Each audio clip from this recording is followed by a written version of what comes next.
pagi Bu dan selamat pagi teman-teman. Perkenalkan, nama saya Yusta Yulia Triaristi.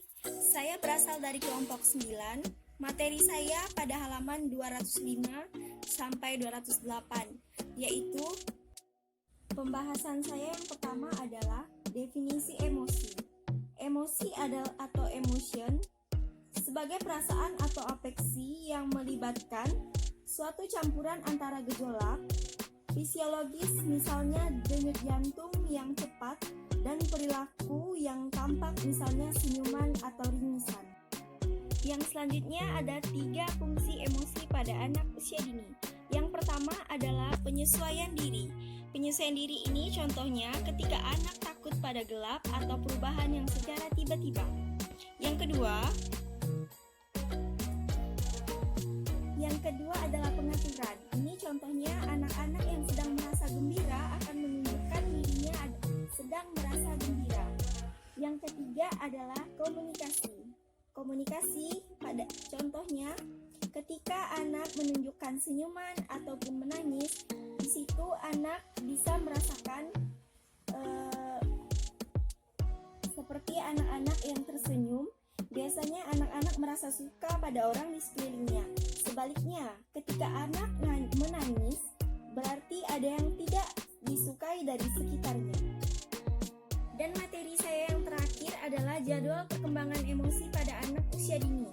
Yang pertama adalah menangis. Menangis bisa dibagi menjadi 2 macam.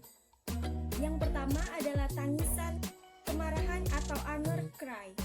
Ialah suatu variasi dari tangisan dasar.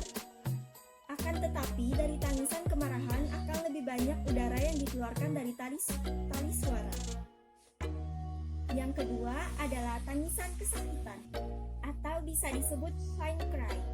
Berbeda dengan tangisan kemarahan, tangisan ini bisa muncul dengan tiba-tiba sebelum adanya rintihan atau apapun.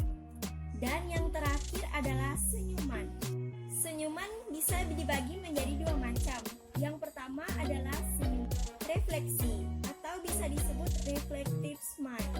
Tidak terjadi karena rangsangan dari luar. Senyuman ini tampak selama pertama bulan kelahiran. Senyuman ini terjadi selama adanya pola tidur bayi yang tidak teratur dan ketika bayi berada di dalam keadaan yang terjaga. Yang terakhir adalah senyuman sosial. Bertolak belakang dengan senyuman refleksi, senyuman sosial ini adalah senyuman yang didapatkan dari rangsangan dari luar. Khususnya, ia memberi respon terhadap wajah yang ia lihat ataupun suara yang ia dengar. Sekian presentasi dari saya. Mohon maaf jika ada kesalahan kata ataupun tutur bahasa yang tidak berkenan. Saya ucapkan terima kasih untuk Ibu dan teman-teman. Sekian dan terima kasih. Salam sejahtera untuk kita semua.